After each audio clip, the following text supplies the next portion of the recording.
Get 'em. They insured the ships, they paid for the whips, they funded the expeditions, they paid for the trips, and they talk about genocide, they funded our Holocaust, they screaming out Mazel Tov from throwing the Molotov. Hit you in your noggin, now your yarmulke falling off. It's Yahweh or the highway, you'll be dead when the shotties spark. When the shots hit your chest, it'll burn like Bacardi Dark. Return to the Falasha, kill the white Jew imposter, because you lack the matzah to deal with my people proper.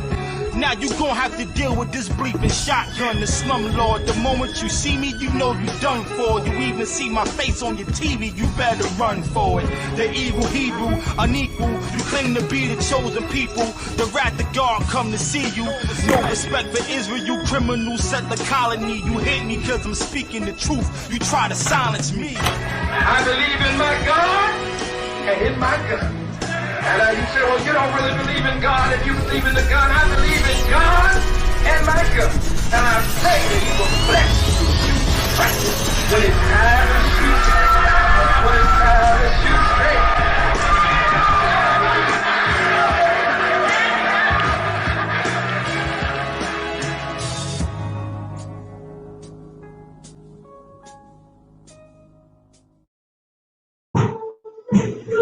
Peace of the gods. Peace of the gods. How y'all doing? How y'all doing? As you know, I'm gonna give a few seconds while everybody pile in today. You know, it's a beautiful day where I'm at. Beautiful sunny day. Hopefully, it's all good where you stay. You know. So, and while we wait here, because I got the brother, the OG, coming back to the platform. So Nubian King will be here soon. So we're gonna chop it up with him because he just told me, I'm like, hey brother, I got some more gems that I want to drop. So I'm like, let's do that. Let's do it. So I'm gonna wait on him. You know what I mean? But as we do that, y'all go ahead and put in where y'all from, and you know, let's chop it up for a little bit till he come in. How y'all doing? Peace of the gods. You'll be a king in the building. I see you. Okay. Okay. Peace of the gods, everybody. I'm gonna give it a few more seconds. I'm gonna bring the brother right in. You know. Let's see. It's taking a second for people to come on in. I know it's a beautiful Saturday. Things are starting to open up. Hopefully we're being safe out there, you know, because it definitely I could feel it in the air, you know. So I'm not gonna say what, because I know about speaking it into existence, but I could feel it in the air. I mean, I already seen some things last night when I was out and about, so it's quite interesting. I think people are very excited that things are starting to open back up. So yeah, it's interesting. Yeah. All right, so let's tell you what. I'm gonna go ahead and get started. I'm gonna go ahead and bring the brother in. Like I said, Nubian King. You know, this the OG. You know, we gotta pay homage. You know, to people that want to drop gems to our mental. You know, and push us in the right direction where we need to be.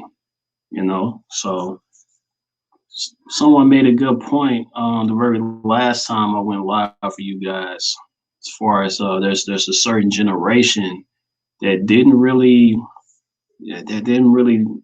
talk to the youth or talk to the younger ones that much or mentor them into the right direction.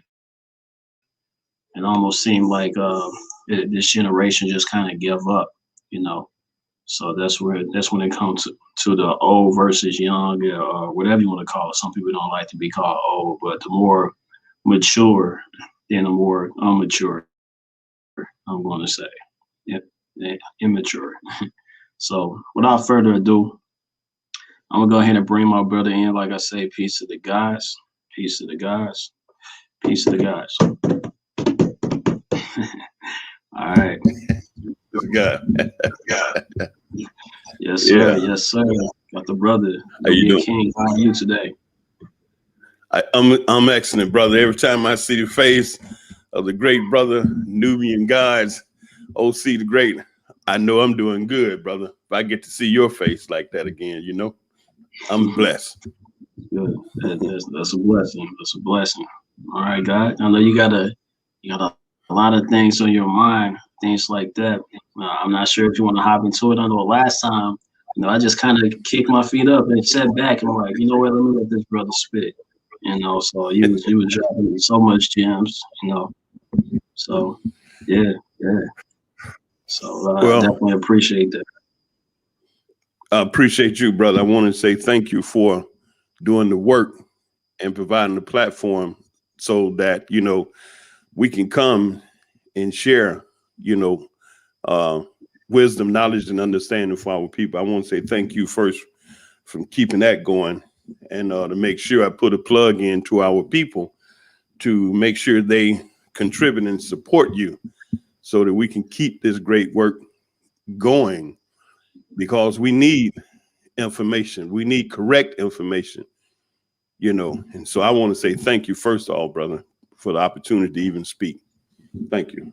No problem. No problem. Yeah, yeah. Appreciate you for coming on again. So My pleasure. yes, sir. Yes, sir.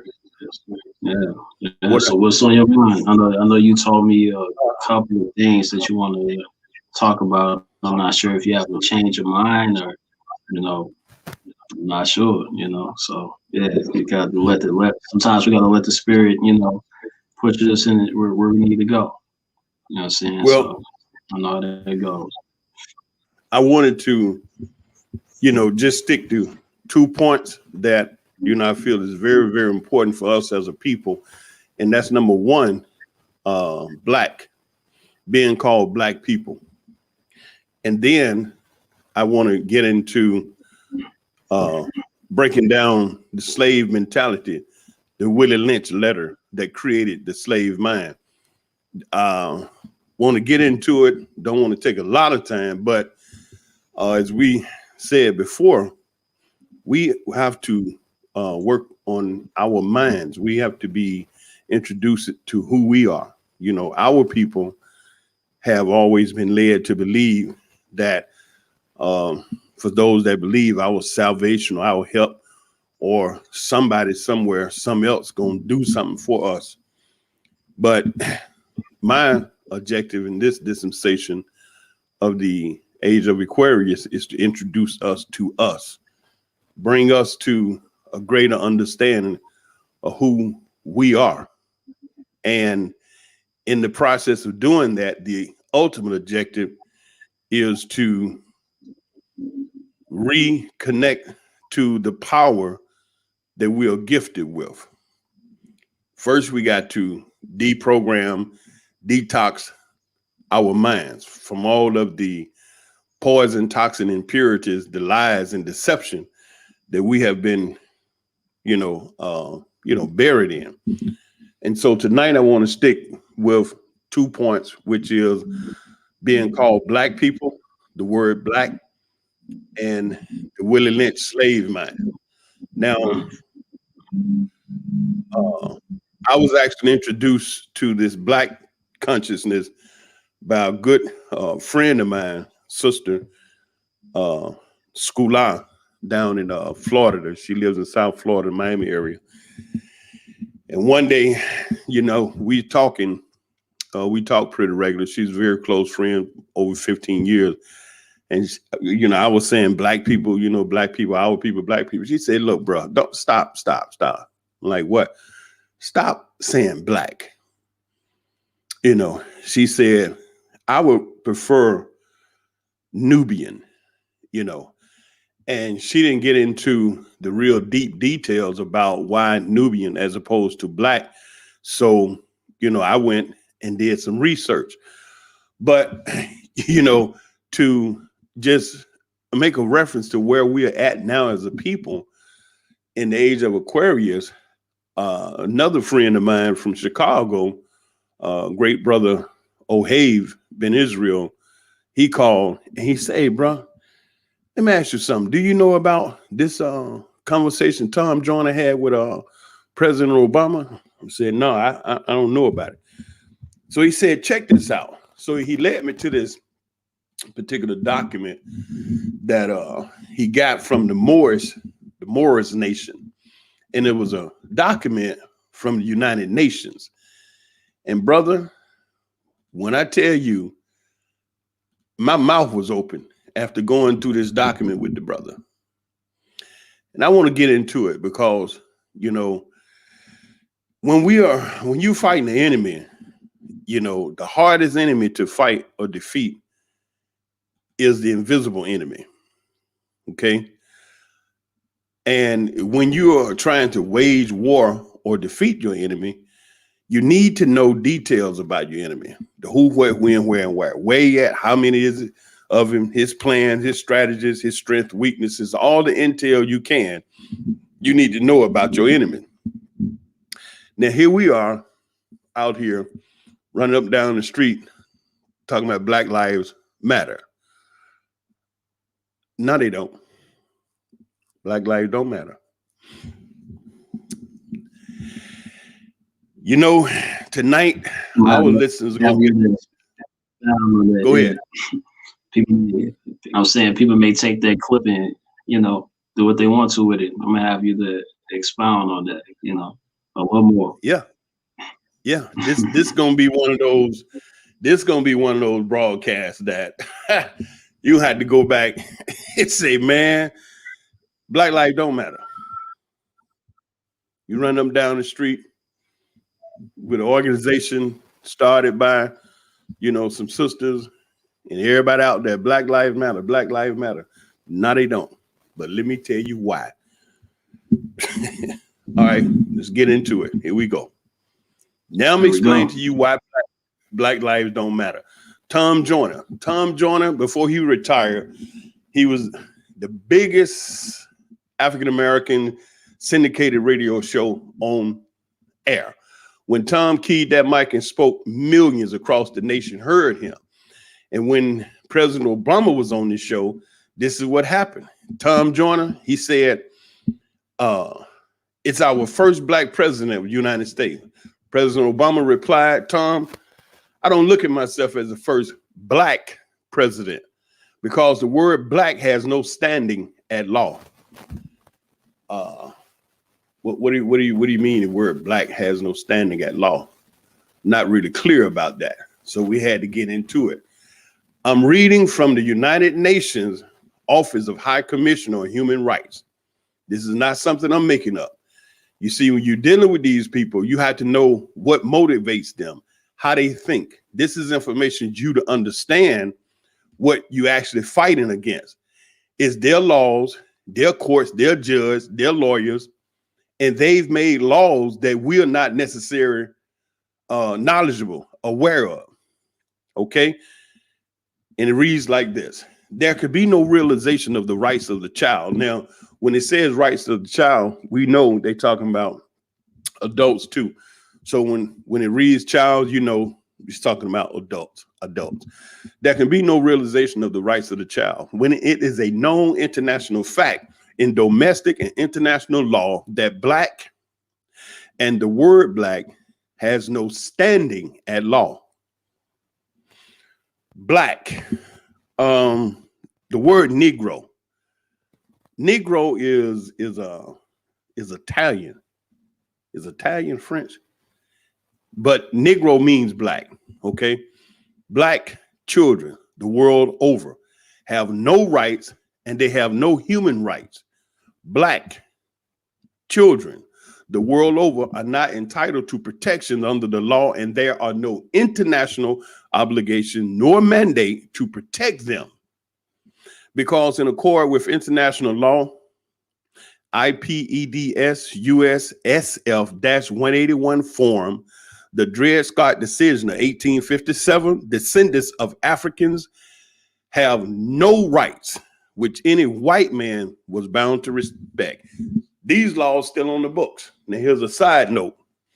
There are no Black racial groups of Africa. Remember that. That's going to come up later, and it's very important. Those Black children whose race and ethnicity has changed to white. You got to stay woke, pay attention. But a person having origin in the original people of Europe, the Middle East and North Africa. That's their definition for white, a person having origin in the original people of Europe, the Middle East, and North Africa. Okay, that's going to come up. But if black children, black people change their ethnicity to white, they are still discriminated against because it is advantageous to states to keep black children in a slave servant position, the caste system. Like you hear the caste system in India, the darker you are, the lesser you are.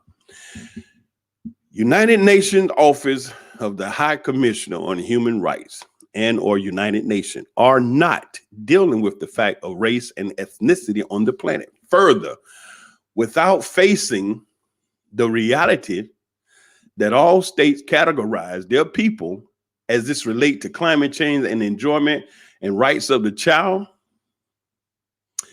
this does not apply to black children. As it is known by the United Nations Office of the High Commissioner on Human Rights, black has no standing at law. Now, here's the one gonna blow your wig off. And this is why I said black lives don't matter.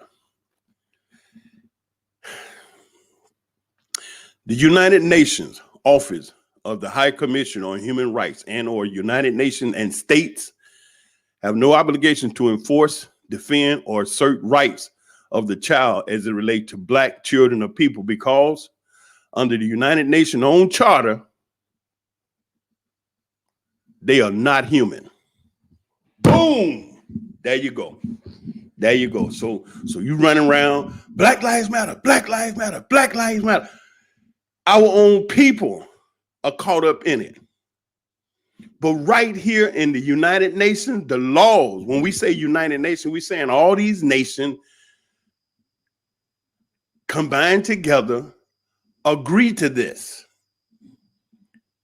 that the United Nations and states have no obligation to enforce, defend, or assert rights of the child as it relates to black children, because under United Nations own charter, they are not human. That's what they, now you want to know, now you understand. So now you talking about, you're talking, I don't mean to cut you off, you're talking about the legal definition of black doesn't mean anything. You know, that's basically in the courtroom, you call yourself black, you're basically saying you're calling yourself nothing in a courtroom. Right, because under the United Nations, huh? Say that again? No, I was just saying, is that correct? You know, yeah, under the United Nations, and it sounds like, and it sounds like any courtroom that you go in and you call yourself black, it's not recognized by any country. Therefore, they would consider you as no one, you know, and they would treat you as such. And that's why today you see our people go through what they go through, and very, very hard to go and prosecute these people. When you see our brothers and sisters getting shot down in the street by their law officers, you don't even know that their laws have rated you, classified you as non-human. The United Nations Office of the High Commissioner on Human Rights. They have no obligation to defend or enforce any rights as concerned to black people, because under United Nations own charter, they are not human. Now, and you know, this is so terrible that they have gotten us into calling us black people. And that's why my friend said, stop using this. Because when we talk about these other nations, Italians come to America, they know they're Italian Americans, Chinese Americans, French American, Russian American. And so just that descriptive ties them back to their land, language, and culture. Jewish Americans. In all of these people, Chinese, the Jews, they all done got reparation because they are a people recognized as people tied back to a country, a land, a language, and a culture. Black don't do that. Black leave you out there as nothing and define in their laws, black, they ain't even human. So that's why it's hard to prosecute somebody. Because how you going to prosecute somebody for killing someone that ain't even human? You don't even fall under that category. Whew. I know this may be a little tough for some people. Let's keep marching forward because you got to hear this. You see, when you out there, you talking about Black Lives Matter. No, you don't. No, you don't. Not up here in their laws. You see, when you go to court and you be dealing with all this here stuff, it's hard to get things done because of the fact that you don't even realize how they're thinking, how their law. It was laws that legalized slavery, and you had presidents that owned slavery, that owned slaves, and then it was law that made slavery illegal, and it's laws that's governing the land now. And these laws have stated right here that black, not even human. Now, let's go another step forward. When you getting a job and you're filling out your paperwork for the job, they have a document called ethnicity and race identification. Now, if you've been out there on the job for a while, you probably forgot about it, but probably a lot of you, remember it. But ethnicity and race identification document is a one-page document. Now listen to this. See how show you how they play these words. Racial categories, you got 5: American Indian or Alaska Native, Asian, Black or African American, Native, Hawaiian or other Pacific Islander, and white. Now let's look at the definition that they have categorized these different races. American Indian or Alaska Native, a person having origin in any of the original people of the North and South America, including Central America, and who maintain tribal affiliation or community attachment. Asian, a person having origin in any of the original people of the Far East, Southeast Asia, or the Indian subcontinent, including, for example, Cambodia, China, India, Japan, Korea, Malaysia, Pakistan, the Philippine Islands, Thailand, and Vietnam. Native Hawaiian or other Pacific Islander, a person having origin in any of the original peoples of Hawaii, Guam, Samoa, or other Pacific Islands. White, a person having origin in any of the original people of Europe, the Middle East, or North Africa. White's the only descriptor that connect any of these categories to Africa. White, North Africa. Black or African American, a person having origin in any of the black racial groups of Africa. What? A person having origin in any of the black racial group of Africa. But wait a minute now, over here in the United Nations document, you state that there are no black racial groups of Africa. So how you coming over here for the definition of African American? You say a person having origin in any of the black racial groups of Africa. You see how they play these words, bro? You see how they do that? Yeah, that's the legalese, the word. Yeah. Mm-hmm. These the words and the way they lay these legal definitions and categories out to push us out of being people that they don't have to respect us. So now listen to what they're saying, the definition of these other races. A person having origin in any of the original people. Asian, a person having origin in any of the original people. Native Hawaiian, a person having origin in any of the original people. White, a person having origin in any of the original people. Black, African American, person having origin in a black racial group. You see how they done played us out? You see how they done played us out? Black Lives Matter. No, they don't. You better come with something else. So that's why when my sister told me, a great sister, school out down in South Florida, stop saying black, she like, Nubian better. Now, let's jump and see what they say about Nubian. Just go to Google right quick and type that in. And that come up real smooth. And you can just look at that. And what it say, Nubian, ethno-linguistic group of people who are indigenous to the region, which is now present-day northern Sudan and southern Egypt. They originated from the early inhabitants of the central Nile Valley, believed to be one of the oldest groups, and they go back 7,000 BC. And you got the ethnology, the history, the language, the culture, architect, genetic. And so when she said Nubian, and then I went and started doing this research, you just quickly pull up Nubian, and it pushes you back into a region of Africa that is there. You can see, you can read up all the history, all the information, and now you're a people again. But why is it that hasn't happened? Is because they've used the power to define and categorize us as something that don't even exist on the planet. And then boom, you ain't even human. So now you can watch the people destroy us on live TV. Now that whole thing, you know, where these cops are shooting our brothers and sisters and don't spend no time in prison about it. That's why.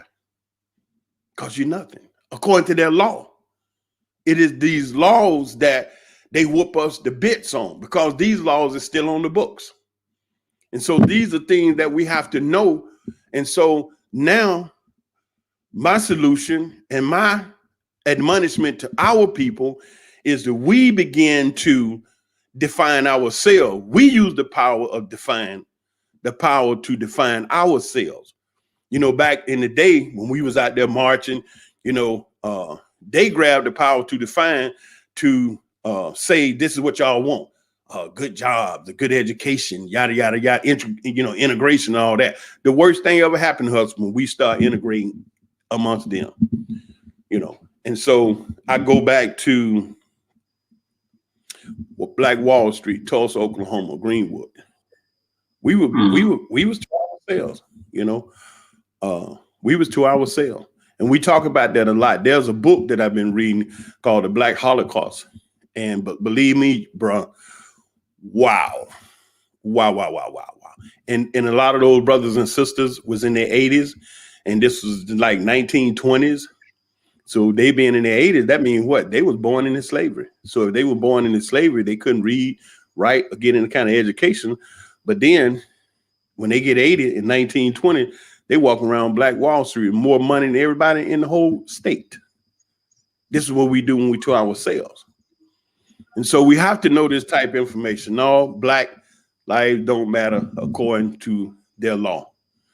Right. And that's why the police have immunity, because in their laws, you're not even human.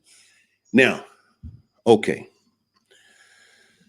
The Willie Lynch letter, making of a slave. You know, this is the kind of information, you know, it'd be a little bitter, you know, for some of us, but, you know, you got to deal with truth. You got to be clear. You know, you can't be dealing with words in the smoke. It's going to blow away. Willie Lynch, the letter, making of a slave. Why is it so powerful? Why is this so powerful? Still exists today. You know, I can say with pretty much confident that mostly everybody know a computer, a cell phone, a pad. You know, everybody know that. But I just want to point out that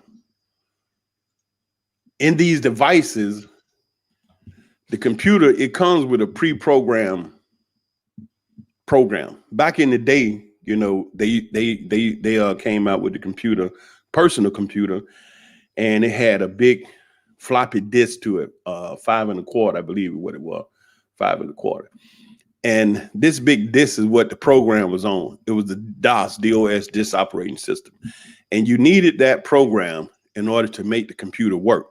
You know, that computer, you know, it had the IC chips, the ROM, the PROM, and all the internal hardware, but it needed a program to make it do what it do. And so today, when we get these devices, they come with pre-installed programs. And the pre-installed program today we call Windows, but it is still the disk operating system. And what we want to understand about the disk operating system in a computer, the pre-program, pre-installed program, is that every single program that you download into your system, it has to operate in harmony with Windows. Windows tell everything what to do, how to do it, when. It's the traffic cop, it's everything up in there. So when you get your computer, it's already got it installed. You turn it on, kaboom, you got Windows. Then you go through the little process of setting it up with your name and all different little things like that. Now,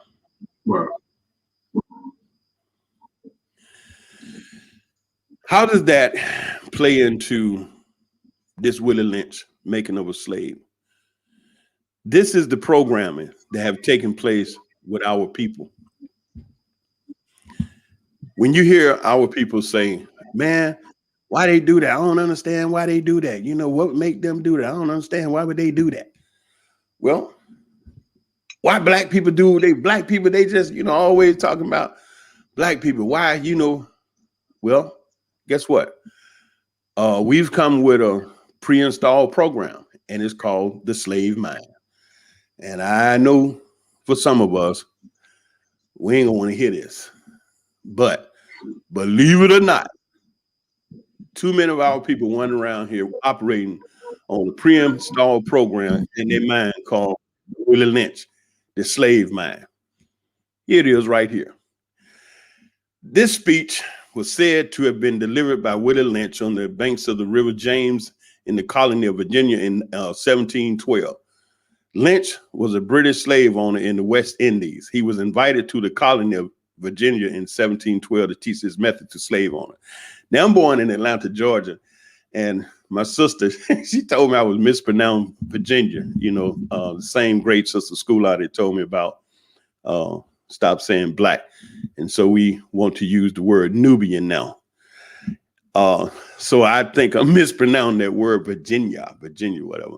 But in 1712, he was invited up here to the colony to teach his methods to slave owners, because down in the West Indies, he had found a way to control the slaves' mind, because they was always, trying to tear up stuff and break out and, and everything. Something I would have did if I was a slave. I wasn't going to be no peaceful slave. I'd have been raising hell, tearing up stuff every single day, giving them hell, because they knew their land, their language, their culture. They knew everything about them. And that brings me to a point. Remember years ago, my youngest sister and I was in a conversation, and she told me, Daryl, we were better off when we were slaves. What? Man, I hit the ceiling straight through the stratosphere. I was going in deep space, hollering and screaming, what are you talking about? Slave, you know what they did when we were slaves? But I found out what she really meant was that as slaves, we knew who we were as a people.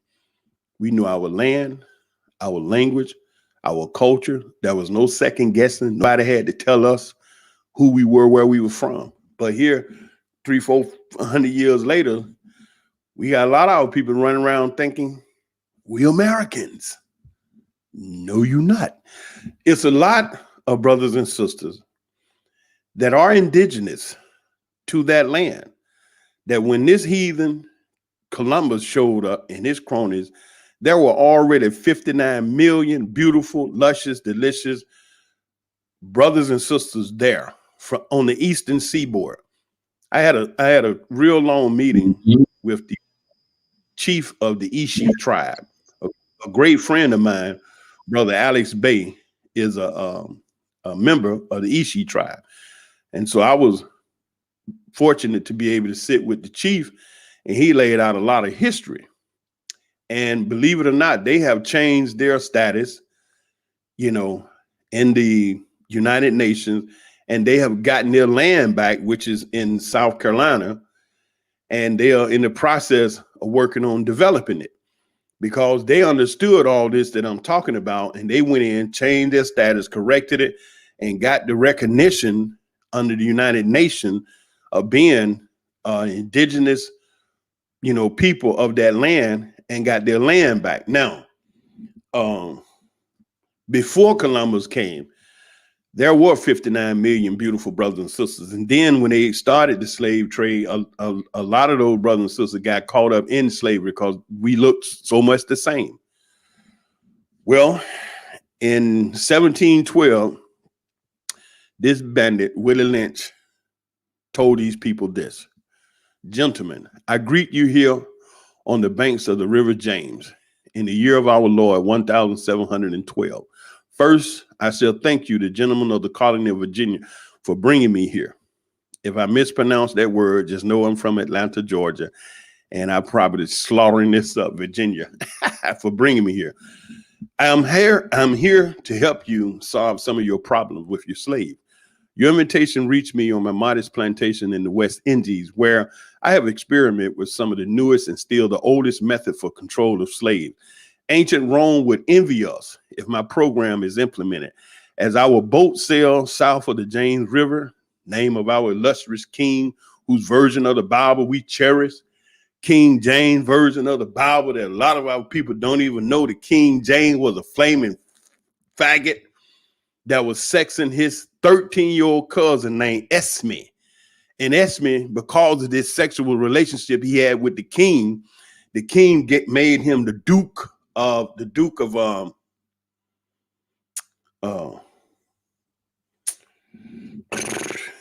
Phipps Plaza. It'll come to me, but King James made that boy a duke, but that was his bed partner, a male. And it was so widely known throughout the area that he was a homosexual, that when they would come to the court, the king, the queen, you know, they would joke about, "Hey, y'all, look up, here come Queen James." Call him the queen, because, you know, they knew he was a flaming homosexual. And also, it was him that commanded them people to make the Bible. And most of the people that wrote the Bible, they were homosexuals also. Then the information that they got, that they put the book together from bits and pieces from all around, they weren't sure. It wasn't correct. They didn't know. They put it together on the command of the king, fear of getting persecuted. And then when stuff didn't add up, they added what they wanted to in there. And that's the book that a lot of people rest their lives on. But how many people have I said this? And how many people don't want to hear it because they feel this is the infallible word of God? Okay, that's what you want. But anyway, he says right here, whose version of the Bible we cherish. You got to hear that. Whose version? That's the King James version. So how you know it's true? I saw enough to know that your problem is not unique. While Rome used cords of woods as crosses for standing human bodies along its highways in great numbers, you are here using a tree and the rope on occasion. I caught the whiff of a dead slave hanging from a tree a couple of miles back. Did you hear that? When he said that Rome, look, back in the day, the streets throughout certain areas of Rome, people that they would kill, they literally would put them on poles and have them sticking up all along the street, dead bodies. Do you know the stench of a human body is 10 times worse than that of a skunk? And it's amazing. The human body rotten smells worse than a skunk. It would make a skunk smell like a fresh flower. And these bandits had dead bodies all along their streets. And he talking about, hey, I caught the whiff of a dead slave hanging on the tree a couple of miles back, But over there in Rome, where they was at, they had hundreds of bodies lining their street, rotting. Say you are not only losing valuable stock by hanging, you having uprising, slaves are running away. Yeah, that sounds about like me. Your crops are sometimes left in the field too long for maximum profit. You suffer occasional fires. Your animals are killed. Gentlemen, you know what your problem are. I don't need to elaborate. I'm not here to enumerate your problem. I'm here to introduce you to a method of solving them. And that's the exact same thing what I'm doing. I don't need to tell black people what's happening with black people. I don't want to get on here and get to talking about, yeah, they doing this, they doing that. Hell, we know what they doing. They doing it to us. We living it. I want to be able to introduce a solution. And so why am I taking my time to go into this document? Because that's where our people mindset is at. When I hear black people, why black people act like this? Black people. I want to show you that black has no standing at law. They see us in their courts and laws as non-human. And the way our people think is based upon this, that this guy instituted hundreds of years ago. And that's why today, brother Dr. Umar Johnson is still trying to get the Frederick Douglass Marcus Garvey School up and running, because he's still asking for donations from our people. But this document right here is going to explain to you why he having such a hard time getting a few dollars from people that got the money, but the white boy that was driven across the state line by his mama with the gun that shot and killed 3 people came up with $2 million damn near overnight. That's a code. Yeah. Excuse me. I'm sorry. Go ahead. No, man, that's a code. Man, they all on code, you know. So it seems like it doesn't matter what they do. You know, they could shoot like 10 people, you know, and they could come up with a specific story, and everybody in that world, their world, could feel that and donate, no matter what they do. You know what I'm saying? I find it interesting when it comes to our people. You know, it could be one little thing wrong that would cause somebody to not donate or support a brother or sister, you know, and I find that interesting. Like I say, for other races, they find one little thing right, and that'll be the reason why they will support that person. You know what I'm saying? So, you know, yeah, that's definitely a coded thing that we do, that they do. You know what I'm saying? We just on the opposite side of the code, you know. But yeah, I just wanted to say that, brother. I definitely agree. I'm going to show you why it's like that. Okay, why is it that you know, these people run around Asian violence against Asian all over the news network. Everybody talking, the president talking about, whoo, this uptick of Asian violence. Whoo, we got to stop this Asian, whoo. And then I see some daggone Nubian brothers and sisters out there with they damn signs, violence against Asian. When the ever hell they stand up and do that for you? All this violence they done executed us for hundreds of years. You ever seen them rally together to fight for us? Damn it. And you standing out there. Take your ass back home. You know, I'm like an old dad. You know, get your ass back to the house. I'm sorry, man. You know, but you know, it get frustrated, man. How daggone stupid we gonna be at? You don't have to know this to see that. They fight for every damn body else except us. And we've been here longer with this bandit than anybody in the land besides the Native American. And you stand out there with your black butt in the sign talking about stop violence against Asian. Where the hell was you at when they were shooting our brothers and sisters? You got the slaves running away. Your crops is sometimes left in the field for too long for maximum profit. You suffer occasional fire. Your animals are killed. Gentlemen, you know what your problems are. I don't need to go through that. In my bag, I have a foolproof method for controlling your black slaves. And I guarantee every one of you that if installed correctly, it will control the slave for at least 300 years. My method is simple. Any member of your family, overseer, that brought back a terrible memory. I saw here on this daggone YouTube, one of our beautiful sisters from Africa that was working over in Saudi Arabia. They had took the sister, brother, and tied her upside down in the room in their house. And this sister from Africa was working for these damnable heathen. And they had sticks beating her. And she was tied upside down by her feet. And you could see the blood dropping on the floor. And then, damn it, they had the little child to come up. The child looked like they been about 5 or 6. And they made the child hit the sister. So they breathing this into the child. And I watched this here on YouTube. Did you hear anything about it? Hell to the no.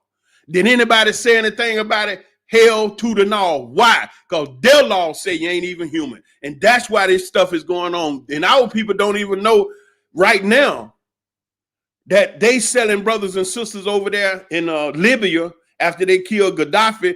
Like it ain't never stopped. Anybody say anything about it? No. But let it be any other nation on earth. I mean, I feel like it's even deeper than that. You know, they have a whole dark web to sell things of black individuals. You know what I mean? Like they selling our organs. They even selling our skin, our blood.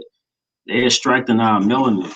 You know, so our melanin is a high value in a certain market. You know, on the black web. So it's a lot of things that they just taking from us. And of course, like you say, nobody will report it because guess what?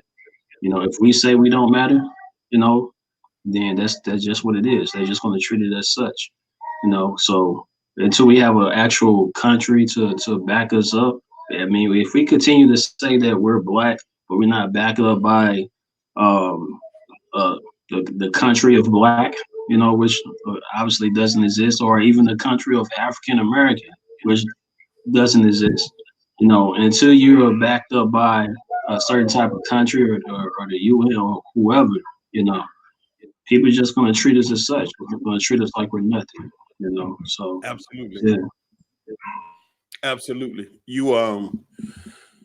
So all right, let's get into it, man. I'm you know, I don't want to get emotional, bro, but this is serious. We gotta get through this because too many of our people don't know this. A lot of our people know about this document, some don't, and some have read some of it, and some have read, you know, it from again at the end. But this is where we have to start and understanding why our people act the way we do. Why is it that it's so hard for us to get together? I'm finna break it down to you. I have outlined a number of differences amongst the slave, and I take these differences and make them bigger. I use fear, distrust, and envy for control purpose. These methods have worked on my modest plantation in the West Indies, and it will work throughout the South. Take this simple list of differences and think about them. On top of my list is age, but it's only there because it started with the letter A. The second is color or shade. Look, I've been around long enough to remember when they used to say a light-skinned nigga is better. High yellow nigga think he's something better. You see how I'm talking? I'm not trying to use no codes or secret words. I'm not leaving nothing for you to go home and figure out. I'm telling you just like it is. I'll be 60 in 3 months. I was there. You remember that movie ATL where Big Boy was out there with T.I. and T.I. brother came up. Well, he was getting out of the truck with Big Boy. T.I. came up and Big Boy looked back, hey, here comes your brother. And then when they were walking up to the house, Big Boy rolled the glass down and said, hey, you know light-skinned niggas out of style? You see that? And what it say right here? He said the second one is color or shade. You know that, bro. You know we done worked that. Light-skinned nigga better. High yellow nigga think he better. And then they done made dark demons. Huh? They done made the black woman unattractive. I was dating the dark-skinned sister, and she literally told me this when I was younger too. She was like, the only reason why I'm dating you is because you're light-skinned. You know, so if we were to have babies, then the baby will probably be a lighter complexion. So that's the only reason why. No, outside of that, then it'll be a white man. Like, You know, of course, we couldn't continue to date after that, but you know, I just find that crazy. You know, but we usually see that, you know, light skin or for dark skin, or you know, vice versa. I rarely see light with light or even dark with dark. You know what I mean? It's always, I'm not saying that there's anything wrong with that, but I think it's something behind that. You know what I mean? So, you know, I don't know. But yeah. This Yeah, this is this is exactly what I'm talking about. It started right here where this guy takes these differences and he works them. He said the second one is color or shade. There is intelligent, sex, size of plantation, status, plantation attitudes of owner, whether the slave live in the valley, on the hill, east, west, north, south, have finer hair, coarse hair, or tall or short. All of these differences this bandit put out here. And today you had to deal with a sister that said the only reason why she dating you because you light skinned or she would with somebody white. Where did that mentality come from?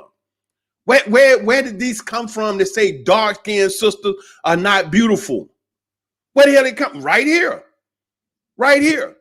Can we go to anywhere else and point so clearly the mindset of our own people, where we don't even feel that a dark-skinned beautiful sister is beautiful? But look, hold up now. We got to get into this. I'm in Florida, hot as hell. And you know, I'm detailing cars. But the place we would do detailing this car was at this this place. They gave massage and foot baths and all kind of stuff, but it was in this little like shopping area. It was right across from this tanning salon. So I'm watching all these white girls going in and out, and you know me, man. I'm telling you, I wouldn't have been a good slave, bro. I would have been the most ruthless slave out there. I'd give them hell. So I look at the tanning salon while I'm doing car, and I see them going in and out, in and out, in and out. So you know what I do? I take my black butt over there, and I'm dark, brother. And I go up in the tanning salon. These white girls sitting up there in the booth, and you know, they look, and they looking like, the hell? And so I step my dark chocolate self up there. I say, hey, yeah, I want to know how much your service costs here. How much it costs to get a tan? These white knuckleheads were so overwhelmed that they had to take a moment to recollect themselves. What this dark knuckle doing up here talking about the town? Yeah, how much it costs? And so they quoted me the prices and everything. And they said, so sir, just want to let you know we booked up. And she opened the book for me. Her name was on every single line. She said, she turned the page, she said, look, the only opening I have is next month. Okay. But who was coming in there? All white girls. Why? Hell, they trying to get the damn color we born with. They trying to get what we got.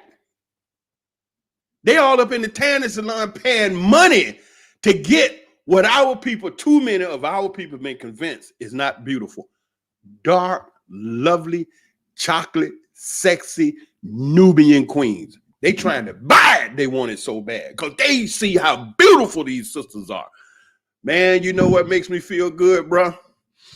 Woo! When I see a lovely Nubian queen that knows she beautiful, dark and chocolate, and she just proud and walking with the power that she knows. She got herself all fixed up and she knows she the stuff. Like that, all that in a bag of chip and that damn dip too. Woo! That's mean. And that's so much power, bro. They can't stand it. So they got to go to the beach and lay out there in the sun and get burnt up and slapping all the cream on them and going to the tanning salon and paying money trying to get what our sister naturally come on this world with. Natural beauty. So anyway. And not just that, even our body shapes and everything. They try to get the full package, you know. So yeah, you go in there, you get the tan, you go in there, and you get the injections, you get the implants and the silicone lips, you know, like yes, the whole nine. It's a whole package. Some even get the eyes, you know, with it too. Yes. You know? Yes. It's amazing. It's crazy how they do You that. know, do you know this white woman named Bo Derek? I don't know if you know her. Bo Derek. You ever heard of her? Bo Derek. It's a white Doesn't woman. sound familiar. Oh, Derek. Bo Derek, she was back in the day. But anyway, Bo Derek, this white woman that they claim was so beautiful. She got some sisters that put some braids in her hair. And they filmed her. She was out somewhere, you know. Do you know they was trying to say that braids originated in Europe, and that's why this white girl run around with these braids on? Oh, this is a hairstyle from Europe. Oh man, woo! Our brothers and sisters rose up on that. They shot that down like real quick. Bo Derek, I remember that. So anyway, these trying to bring out differences. with my bad. They trying to bring out something with Kim Kardashian when she put in braids or something like this, something like that one time. How they were saying like, oh, the new innovative wave of braids, and I'm like, new innovative. Like, what do you? Okay, I see where this is going. You know what I mean? So it's like if a white person put it on, then all of a sudden that's the new wave. You know what I mean? Although that's braids been here since the beginning of time down there.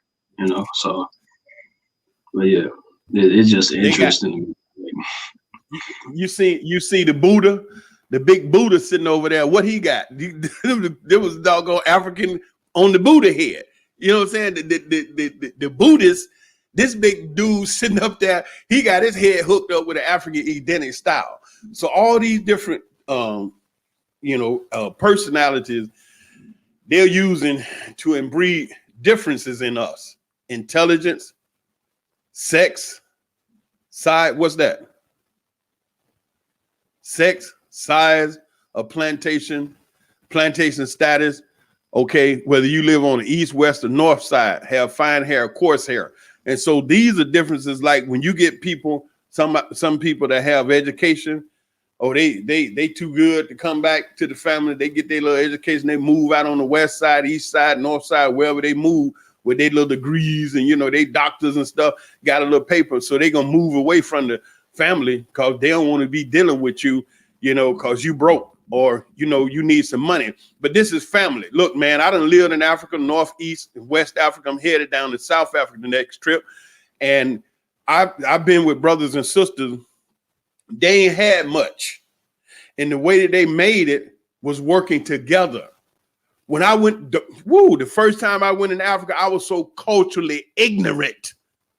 It was a damnable shame. I had no culture, man. Walking in people's houses with my shoes on and talking and everything. And they, whoa. First, you come in here, take your shoes off, sit down, relax, have some water, have something to eat, get yourself together. It's hot. Then we start talking. You know what I'm saying? Then I'm sitting down eating, and, I'm gobbling it up. And the brothers and sisters sitting there looking at me like, I'm like, what? And so the brother had to explain to me, listen, we're in Africa, man. It is improper for you to start eating and not offer anybody anything. But see, that comes from being with the Greco-Roman, Euro-Gentile barbarian too long, and you done took on his spirit of selfish self-centeredness. The African brother had to school me, man. And the way they do it, you said, you know, when you get your plate, you hold it out and you say, you're invited. You're invited. And so you offering them some food. You understand? And so, you know, it was so rich culturally, made me feel like a nitwit, because I was born and raised in America where you ain't got no culture like that. Then, you know, it's really hurting because these heathen is just done invaded Africa again. I remember this race that these heathen did. This white boy from I think this heathen from Nebraska, and he had a pizza.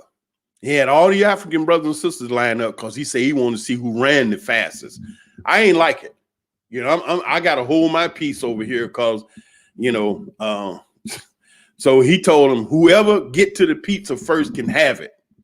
The first runner, the fastest runner, can have a pizza. So they all lined up over there. He blew the whistle, go, and they ran. And the first brother got there, and he stood, beat everybody, and he stood and waited. And then when all of the brothers and sisters came up there, he opened the pizza and started passing it out to them. And so the white boy runs up there. What are you doing? What is this, your pizza? They didn't win the race. You won the race. That's for you. White boy looked, the brother looked at, he said, man, shut up. Everybody got to eat. The hell wrong with you? You see that barbarianism, that barbaric, selfish, self-centered, but not in Africa. Say, man, everybody got to eat. Because see, our people were always with abundance in Africa. When we went up, when our brothers and sisters knew, when the Moorish brothers and sisters went up into Europe, because we had lived on the very wealthy, lush continent of Africa, there was no selfishness. Well, nobody's selfish.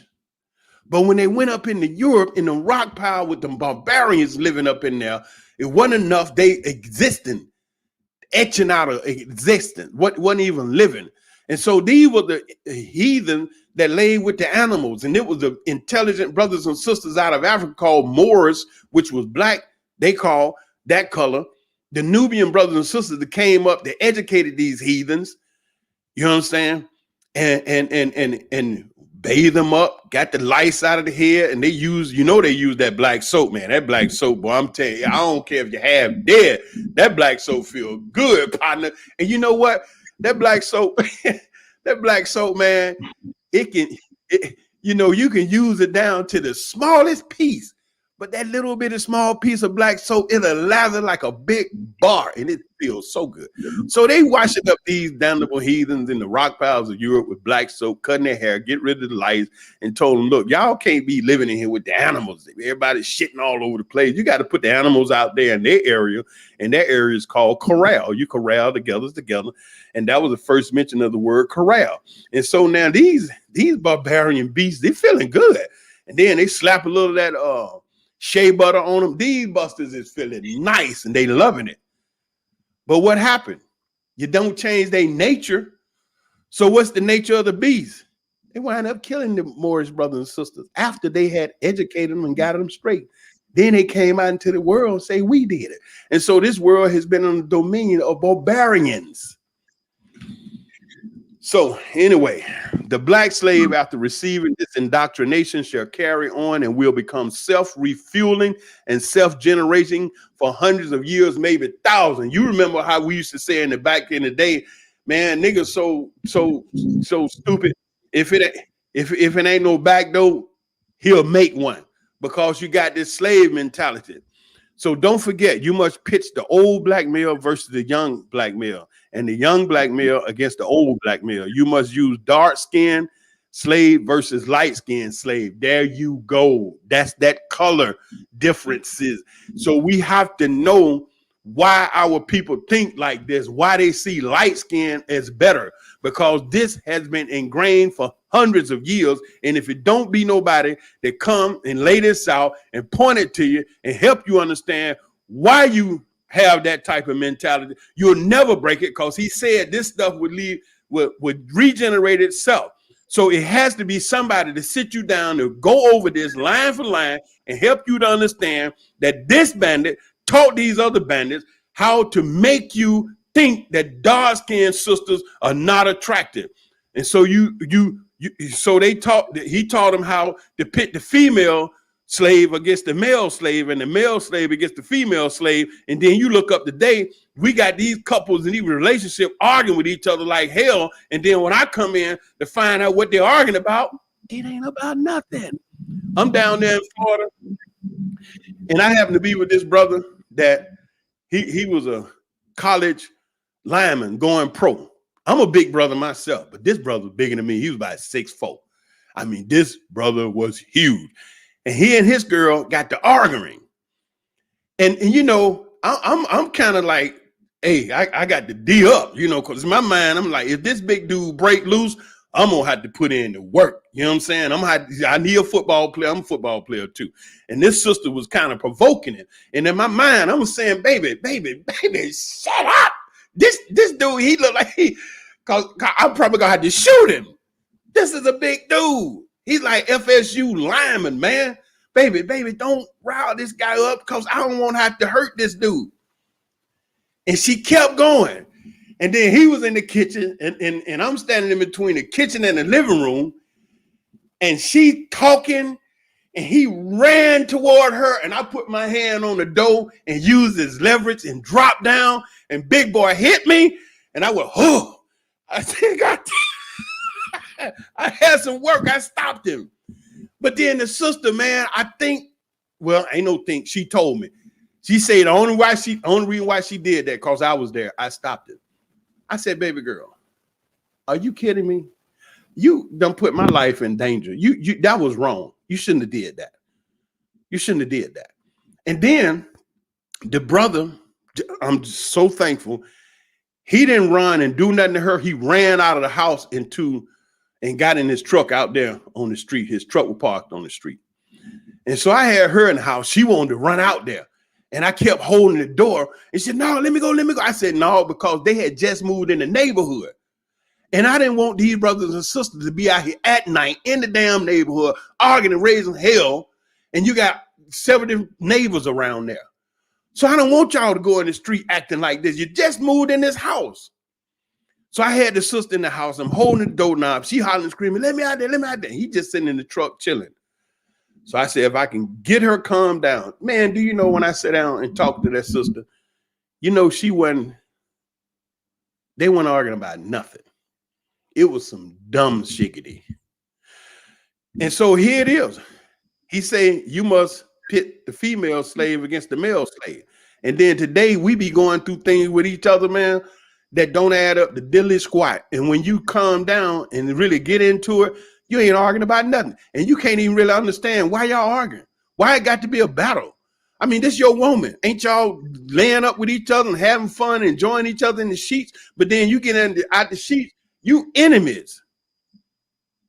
Because he did it right here. You must pit the female against the male and the male against the slave. And that ish is still going on to this day. And we be having battle with our women, battle with our men, each other, and don't even really understand the spiritual reason why. Because you've been programmed to do that stuff with this slave mentality. You must also have your white servants and overseer distrust all black.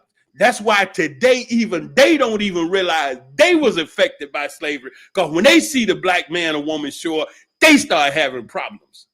They don't even know themselves. Some of these white folks walking around, they victim of this too. Because he said you must have your white servants and overseers distrust black. Oh, you think that was just, back then? You go into the store and see how they act with you. You already know that. You already know that. Go into the store, everybody in there, not like you. You come in, they following you. But it's necessary that your slave trust and depend on us. Now, this statement here is one of the most detrimental statements of this document. He said, if you don't understand anything I'm telling you, you must understand this. They must love, trust, and respect only us. They must love, trust, and respect only us. What is love?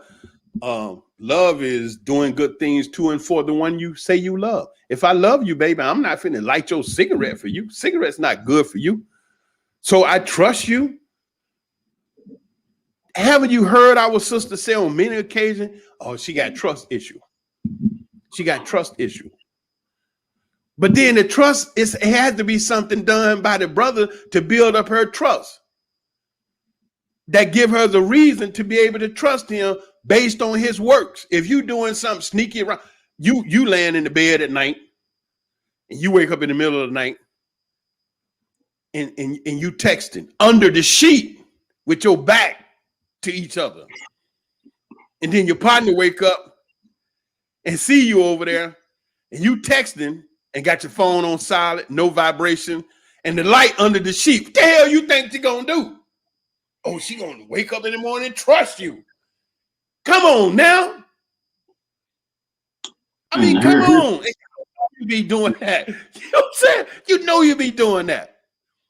So you must have your white servant to distrust black. But it's necessary that your slave trust and depend only us. They must learn to love, trust, and respect only us.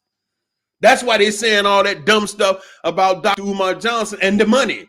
You don't know what's happening with the money. And the reason why you don't trust him because Willie Lynch told you not to 400 years in 1712. He said, don't trust Dr. Umar Johnson. And I mean, it be some of the most wacky statements.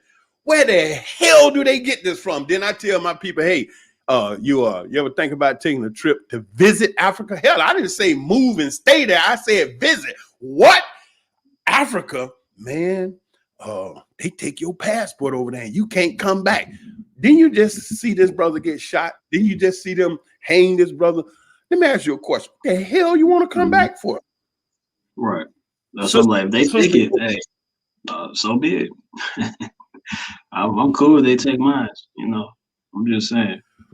Just saying. So these kits are your keys to control. Use them. Have your wives and children use them. Never miss an opportunity. If used intensely for 1 year, the slaves themselves will remain perpetually distrustful. Thank you, gentlemen. Let's make a slave. It was the interest and business of slave owners and holders to study human nature and the slave's nature in particular with a view to particular results. I and many of them attained astonishing proficiency in this direction. They had to deal not with earth, wood, and stone, but with men. By every regard they had for their own safety and prosperity, they needed to know the material on which they were to work. Conscious of the injustice and wrong they were doing every single hour, perpetuating and knowing what they themselves would do. They know what they're doing to us. Were they the victim of such wrongs? Yeah, we was victim. They were constantly looking for the first sign of dreadful retribution. They watched, therefore, with skilled and practiced eyes and learned to read with great accuracy the state and mind and heart of the slave. You hear that? They study and they know what you're thinking. They know what you get ready to move. And what was all this about? Controlling your mind. And what am I telling us? We got to get this out of our heads so we can get our minds back, get together, and reconnect to our power to get past this. This is what they was doing. They said these bandits watch with skill and practice eyes, and they learn to read with great accuracy the state and mind and heart of the slave. Through his sable face, unusually sobriety, apparent abstraction, sullenness, and indifference, indeed, any mood out of the common was afforded ground for suspicious inquiry. That means they was reading every single detail about our people. And it was hundreds of years ago. Now you want to know how they get us caught up on some dumb stuff. Frederick Douglass, Let's Make a Slave, is a study of the scientific process of man breaking and slave making. It describes the rationale and results of the Anglo-Saxon ideas and methods of ensuring the master-slave relationship. Let's make a slave. The original and development of a social being called the Negro. That Negro was created. The original development of a social being called the Negro. Let us make a slave. What do we need? First of all, we need a black nigger man. I'm reading it to you straight now because you ain't know this. A lot of our people, they ain't get this deep. What we need to make a slave? First, we need a black nigger man, a pregnant nigger woman, and her baby nigger boy. Second, we will use the same basic principle that we use in breaking a horse, combined with some more sustaining factors. What we do with the horse is that we break them from one form of life to another. Now they're using the same principle they use to break a horse, to break our people. Second, wow. We use the same basic principle that we use in breaking a horse combined with some more sustaining factors. What we do with horses is that we break them from one form of life to another. That is, we reduce them from their natural state in nature, whereas nature provides them with the natural capacity to take care of their offspring. We break that natural string of dependence from them and create a dependency status so that we may be able to get from them useful production for our business and pleasure. How many of our people want to hold on to their jobs by any means necessary? When we talk about Hollywood, why is it that Hollywood even get to function the way they function and do what they do? Cat Williams told you a lot of stuff. He said, man, I'm out there in Hollywood and I'm at the party, you know, I'm partying regular. I'm partying regular. I happen to think open one of them doors and I see some get back. Woo-wee. He said, no. Okay, so how did they get to do people like that? How did they get to turn? Because they want them jobs by any means necessary. Cardinal principle for making a Negro. The fear that our future generation may not understand the principle of breaking both the beast together with the nigger and the horse. This is how they talking about us. This is what these people is on concerning us. And you run around talking about, oh, Black Lives Matter. Oh, boy, you're going to be so surprised. We understand the short-range plan in economics results in periodic economic chaos. This was their business. Slavery was their business. And here it is, you hear the word economic. Slavery was their business. What made America financially great was free labor. More than half of America's economy during the height of slavery was cotton. Anybody that know and understand business, the greatest expense you have in operating any business is paying wages. 75% of your operating costs is chopped up in wages. So if you can get the work done by free, you're going to make a killing. So they had free labor and they made money you can't even imagine.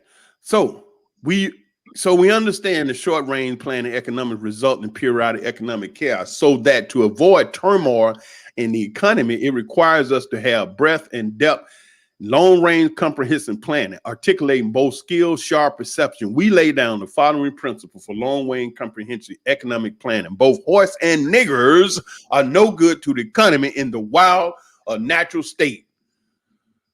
Both must be broken and tied together. For orderly production, for orderly future, special and particular attention must be paid to the female and the youngest offspring. Both must be crossbred to produce a variety and division of labor. Both must be taught to respond to a particular new language. This is a program that they installed in our forefathers that have generated itself for hundreds of years, that we don't even realize what we doing, why we doing it. And then we hear each other say, why black people do this? Psychological and physical instruction of containment must be created for both the horse and the nigger. We hold the 6th cardinal principle as truth to be self-evident. You hear that? 6th cardinal, self-evident. What does that sound like? The United States Constitution. Based upon following the discourse concerning the economics of breaking and tying the horse and the nigger together, all inclusive of the 6th principle laid down above. Note, neither principle alone will suffice for good economics. All principle must be employed for orderly good of the nation, according both a wild horse and a wild natural nigger is dangerous, even if captured. For they will have the tendency to seek their customary freedom, and in doing so might kill you in your sleep. You cannot rest. They sleep while you're awake, and they are awake while you sleep. They are dangerous near the family horse excuse me, they are dangerous near the family house, and it requires too much labor to watch them away from the house. Above all, you cannot get them to work in this natural state because they know who they are. Hence, both the horse and the nigger must be broken. This is breaking them from one form of mental life to another. Keep the body and take the mind. In other words, that's why your brother here, Nubian King, is breaking this ish down to you. Because my brother, too many of my people have no idea what done happened to our heads. They run around up in this mug talking about Black Lives Matter. I'm a people and I'm this and now that. No, you are not, based upon their laws. And so we have to redefine ourselves. We got to go through this mental cleanser, just like you go through a kidney flush, a liver flush, a colon cleanser, a blood cleanser. Then you got to go through a mind cleanser and get this ish out of you and start learning how to love beautiful Nubian brothers and sisters and stop calling yourself Black and redefine yourself Nubian. I mean, yes, we know that a lot of brothers and sisters were indigenous to that land. They didn't come on a boat, but those that did, whoever, you got to stop referring to yourself as Black, because in their law, you ain't even human. Keep the body, take the mind. That is the key. That's the whole story. Take the mind. And that's what this document on. And the further we go, it's going to get ultra deep and ugly. But you got to hear it. You have got to stick with this. You got to hear this. In other words, break the will to resist. Look, break the will to resist. You know what that reminds me of? The movie Django. But let me ask you this, great brother. You saw the movie Django, right? Yes, indeed. Okay. Did you see the credits when the movie was over with? I don't think I really paid attention to the credits that much. Okay. I'm one of those type brothers that I like to read the terms and agreement, like when I go get a contract or whatever like that. Because over here in Israel, I own a construction company for a season. I own 3 detail shops. So, you know, you're doing business, you got to be paying attention to the details. So, you know, and then even at movies, I'm the kind of person, when the movie over with, I sit there and look at the credits. You know, I like to see who the key grip is, who the assistant to the star, who was the, you know, sound editor, the sound company, the doggone people that do the special effects, you know. And so I'm sitting there and I'm watching Django. Django was a powerful movie, revealing just how some of these bandits, how they were back in the day. You remember in the movie when they had caught the brother that had escaped the night before, and Candy came out there, and he walked up there and he asked the guy standing there, the you know, hair all over his head and looking all nasty. And if you remember how that guy spoke, then you could hear just that animal in him. And like Candy asked him, he said, when did y'all catch him? He said, he said, how far did he get away? He said, You hear, I mean, the guy, I mean, Candy understood him. And I understood him, you know, because I speak several languages. And in speaking several languages, you know, you develop this sharp ear, because some languages, words be so close that, you know, you have to be able to differentiate between them, or you can misunderstand. So when the guy said, he said, what time y'all catch him? How far did he get away? I'm like, damn, wow, listen to that fool. That's really them. Sound like some daggone barbarians. So anyway, the movie was over with, and Django done killed Stephen. And you remember Stephen? When Django rode up on a horse, who pitched the bigger fit? The house nigga. What that Negro doing? That nigga doing up on that nag? Hold up, wait a minute, bro. Hold up, slow down. Ain't nobody out here said nothing about the brother being on a horse but Joe Black Butt. What the hell you care? He tell that nigga up on that night. He say, what? You don't let that nigga sleep in the big house? And then Cannon has to shut the hell up and go on up to eat my guest. The only person saying anything about the brother being on the horse is another brother, a house nigga. Mm-hmm. And so the point I'm making is about the mind. Now, the credits. Django done got his girl Broomhilda back, killed Stephen, burnt Candyland down, and they gone. And they ride on off. And I'm sitting there watching the credit. Do you know, I haven't yet found anybody that know what was at the end of the credits. What was at the end of the credits, after the end of the credit, were the brothers sitting in the cage. You remember when Django talked them three knuckleheads into giving him a gun to go back, and he shot him, and then the guy that made the movie, Turner, he was the one with the dynamite pack on his shoulder. Django shot him, blew him up, and shot the other guy. Now they all dead. Django ride up to the cage, tell the brother, give me that sack of dynamite. He get it, he rides off. And the brother's still sitting in the cage watching Django ride off. Now the movie continued, the movie finished, Django done killed everybody, the movie over with, and the credits done ran by. And guess what I see at the end of the movie? The picture, the video of them brothers still sitting in the cage. Like, whoa. And the first thing I thought to myself, dang, brother, the movie over. Django done got them all. Y'all can get out the cage. They sitting there at the end of the movie, after the credits, and still sitting in the cage with the door wide open. Why they won't leave? Because the slave mind, they are afraid. Nowadays, the cage is your basic life. Your basic life. You go to college, you get the education, you done been to school, then you want to get you a good job, and you don't even want to mess around with your family members. That's struggling a little bit. The cage is the system. You know, the system that we, surround ourselves around, that we wrap ourselves in, So the system that we trust, you know what I mean? When we don't trust each other, for some reason we trust the system that doesn't support us.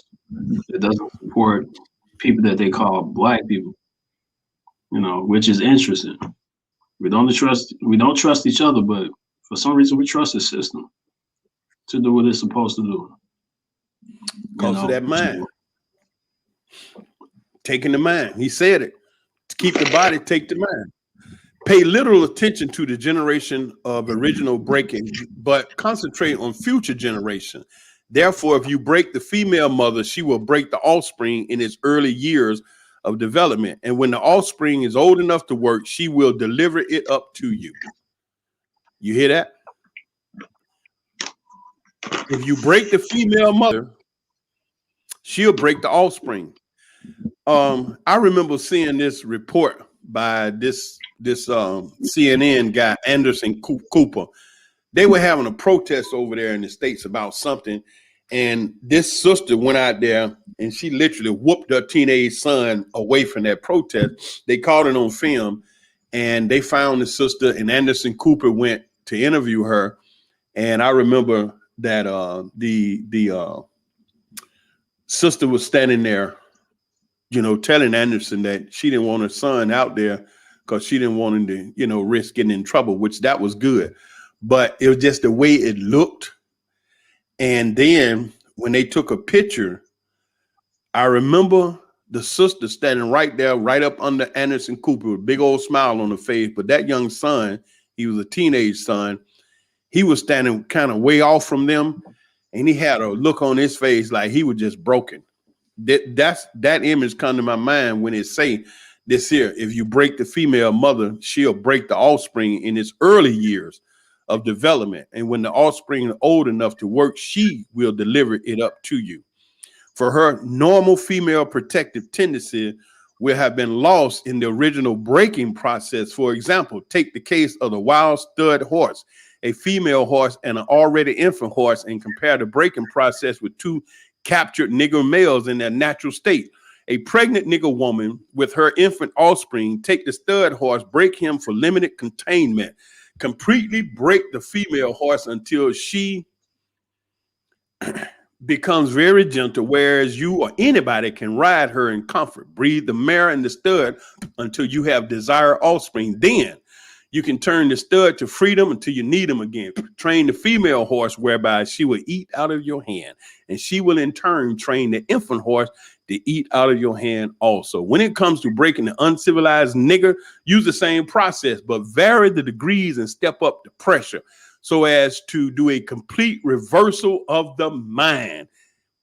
Why do I keep talking about we got to deal with our mind? They did. Take the meanest and most restless nigger, strip him of his clothes. Now. Okay. This is all this is extreme for some of us, but this part right here, I want to point out that I was speaking to a group of our people about this. Why is it that in America you can see on national TV our brothers and sisters getting shot? No edit, no warning. Kabam, bam, bam. Just like the brother that's paralyzed now, he placed in lawsuits against the cop that did it. That cop was holding that brother's shirt with his left hand and with his right hand pumping them 6-7 shots into him on national TV. You'll never see that happen in no other group of people. And so when I was speaking to a group of our people, what you say? No, I was just saying facts. And then they got this thing with the Asians saying stop Asian hate. But we don't see any type of actual hate that's really going on, especially on television that's popularized by propaganda and things like that. We don't see the police actually, charging them down, beating them up, harassing them, things like that. So, they don't have their own world star hip hop, seeing the negativity and people harassing them in different type of ways. So I just find it, interesting. They get, but I tell you. And they do that, but they able to do that to us because, like we said earlier, they got us listed as non-human. Right. And so now this piece right here, when I was explaining this to a group of our people, I told them that when you look on the TV and you see them pumping bullets into us and beating our people in the streets, and then you see them not serving no time, I said that. Some of them were saying, yeah, they racist. That's racism. Well, I said that's really not in itself racism when they do us like this as a people, shoot and kill and all that. I said what that actually is, it's a tool in the tool chest of the races that he used for control factors. Here is the reason why that's true. You take the meanest and most restless nigger, strip him of his clothes in front of all the remaining male niggers, the female and the nigger infant. Okay, so they done gathered all the slaves out there, and then they say the meanest and most restless nigger, but amongst the slave, this brother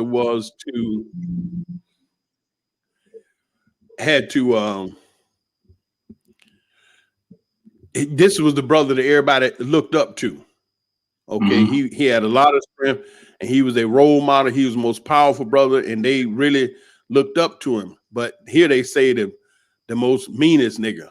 Okay, and so you bring him out and bring all the slaves out in front of the female, the children, everybody, and you tar and feather him. You tie each leg to a different horse, face in opposite direction. You set him on fire and beat the horses to pull him apart in front of the remaining slaves. The next step is to take a bull whip and beat the remaining nigger males to the point of death in front of the female and infant. You don't kill him, but you put the fear of God in him, for he can be useful for future breeding. That's why you see our people on the damn TV getting shot up and all this shit happening to us. That right there. It's a fear tactic. I read this article where this sister said that the police, you know, she said she was riding home and the police pulled up behind her. She said when she saw the blue light, she started passing water on herself. Mm-hmm. She pulled over. She done passed water on herself. She just saw the blue light and she passes water on herself so bad. And then she started crying.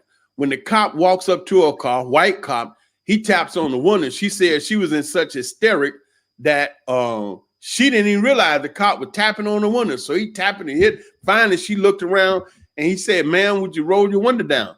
And when she rolled the window down, he said, "Ma'am, are you all right?" She was crying. She done waste water, just used the bathroom all over herself because she saw the blue light. And she said she didn't know if she was going to make it home to see her children. All she saw was the blue light, brother. The police behind her, and she went into hysteric. And the cop said, "Ma'am, it's all right. Calm down. What is wrong?" He said, "I stopped you to let you know that your brake lights was out. You got to get it fixed." Why did that sister go through all of that? The next step is to take the bull and break the remaining and beat the remaining nigga male to the point of death in front of the female and the infant. She went through that because she had seen on TV all of this shit that our people done gone through live and living color, uncut. You ain't never seen no Asian go through that. You ain't never seen no Italian go through that. You ain't seen no Jew go through that. You ain't seen no Australian or Russian. Nobody but our people.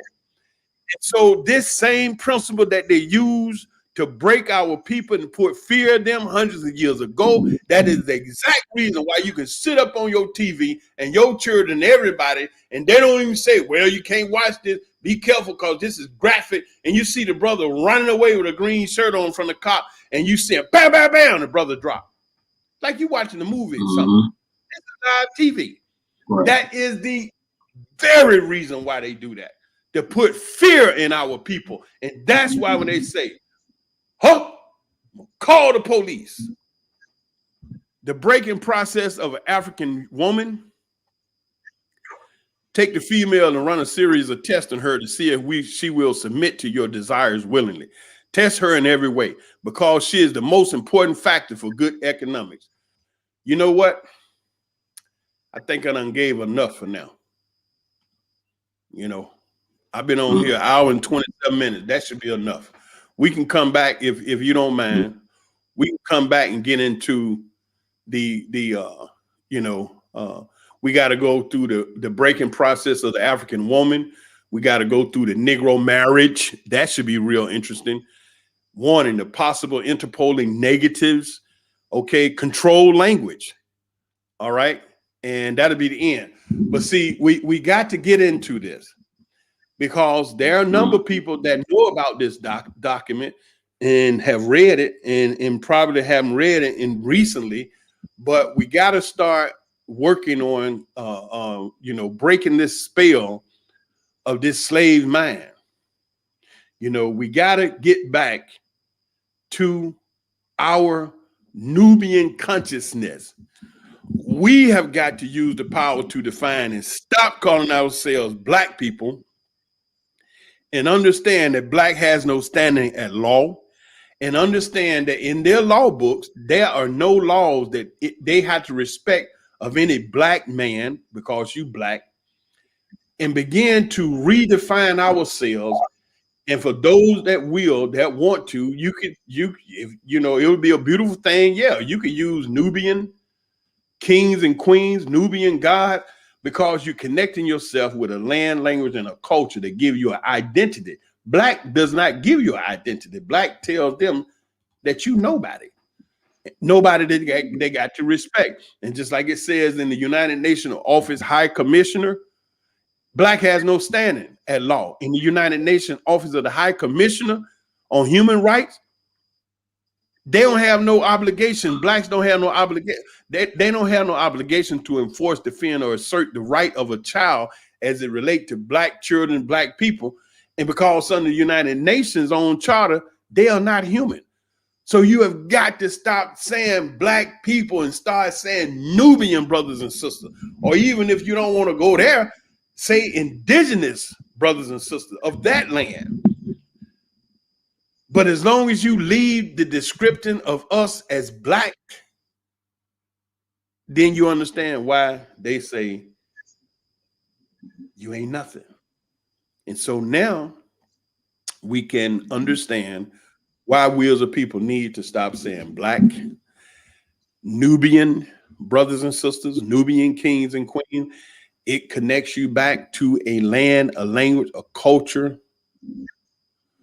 We have to do that. They are not going to do it. They are not going to do it. It served them to their a benefit so that they can still usurp our strength. And Nubians are connected to a history, a language, a culture, a architecture, genetics.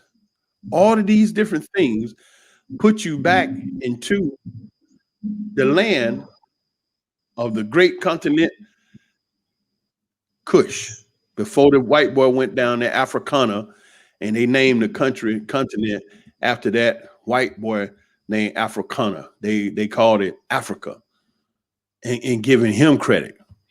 And so the Nubian region, it dates back, man, you know, they found early Neolithic sediments all the way back to 7,000 BC, you know.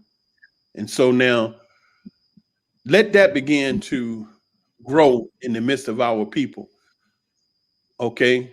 And so, you know, you can do Aboriginal, Nubian, you know, but don't do your black. Don't do black no more. We take that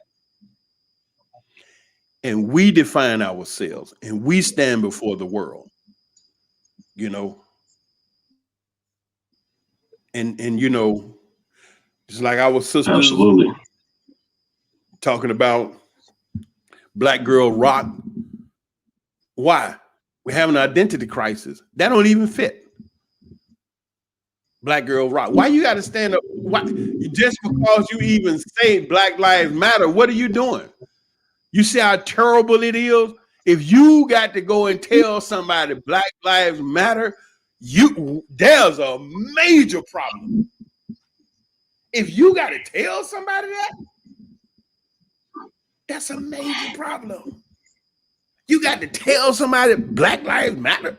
What are you saying? You have an identity crisis, and you still have an identity crisis because in their books, you ain't even human. So Black lives don't matter, but Nubian lives.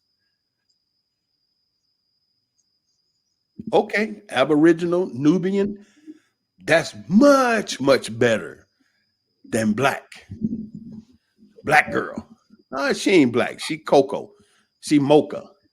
You know what I'm saying? She pecan tan. Right. Pretty skin. Huh? Like nobody is the actual color black. You know, like nobody. You know. So yeah. They can be dark, like the dark brown, something like that, but not black. Not black. So anyway, yeah. I didn't want to appreciate that. It's enough. Yeah, it's enough. I you know, whenever, you know, you like, we can come back and just go further into you know, we can pick up at the breaking process of the African woman. And by her being left alone, unprotected, with the male image destroyed, the ordeal caused her to move from a psychological dependent state to a frozen independent state. In her psychological state of independence, she was raised a male and the female offspring in reverse roles. And that's just going to be a tidbit of the next class. With her in a psychological state, in this frozen psychological state of independence, she will raise her male and female offspring in reverse role. And why we see that Hollywood star, that white girl, got this boy, male, she done adopted, walking around in a dress. You see how screwed up this is? Deep. Deep.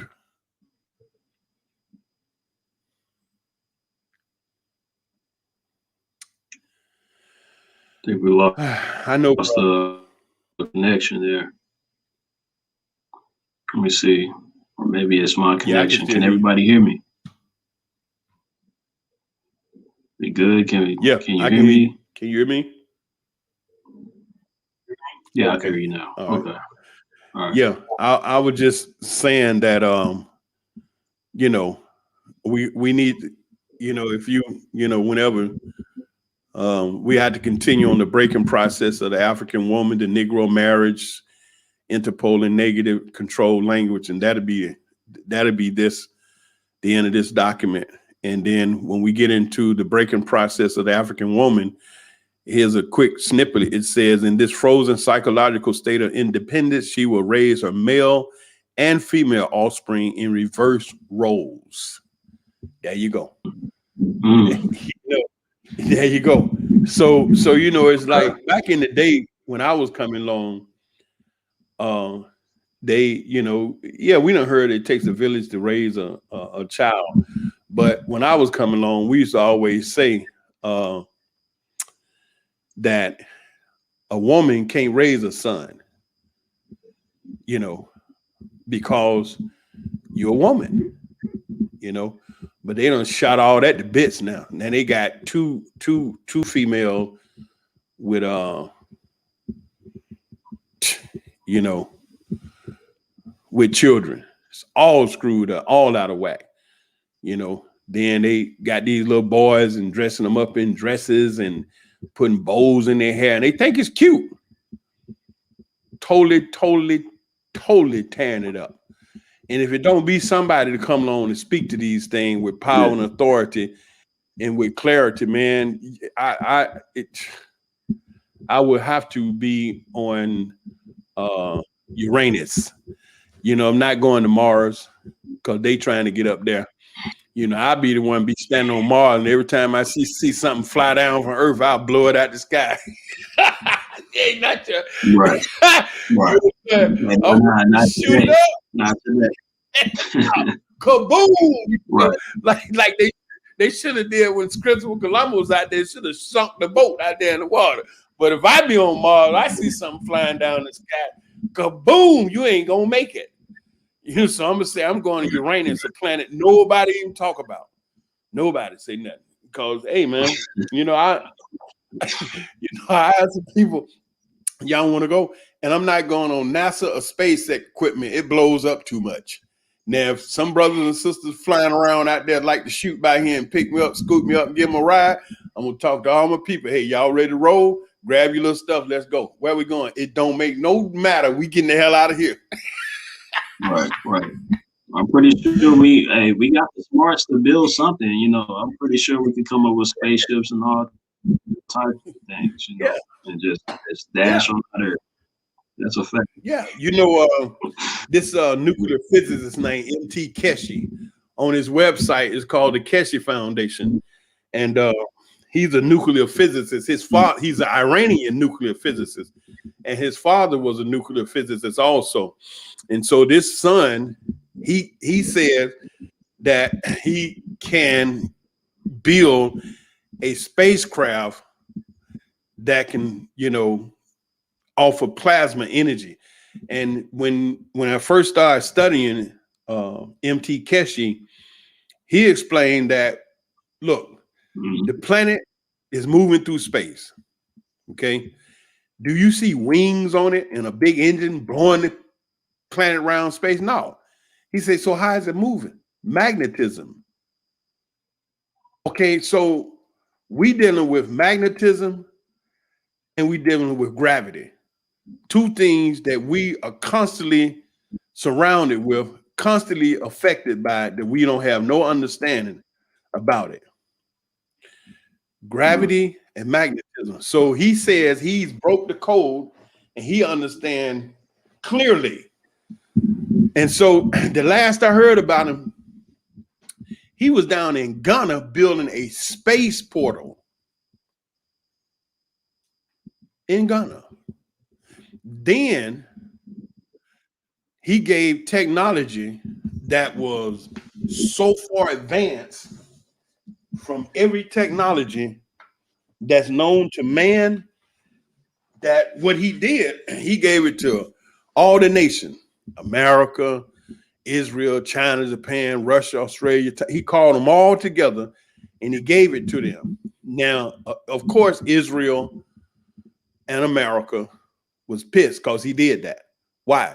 Because they wanted to keep the edge, because they want to take it military. And I'm telling you now, and you heard it here on the OCTheGreatTV, that whenever you hear from this day forward about America, Israel, and any of these people talking about plasma technology, plasma energy, know that they got the information from the Iranian nuclear physicist named M.T. Keshi.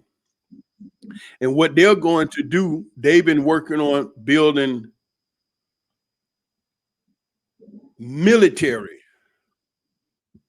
destructive forces with this new technology. But M.T. Keshi said he know how to build a spaceship that can fly at the speed of thought and make a right-hand turn and nobody in the spacecraft get injured. He understands that technology. I remember when Mahmoud Ahmadinejad, who was the president of Iran, he went to the United Nations and he had a speech up there, you know, because America, Israel, everybody talking about Iranian nuclear program. And so, you know, Mahmoud Ahmadinejad, the head of Iran at the time, he stood up there at the UN and he said that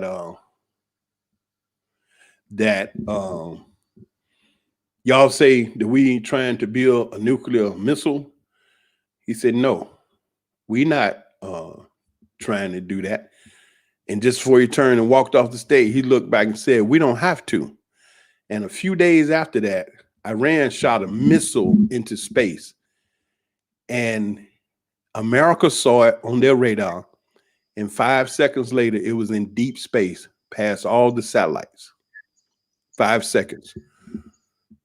That stratosphere, the ionosphere, and all the atmosphere, and past all the satellites orbiting planet Earth.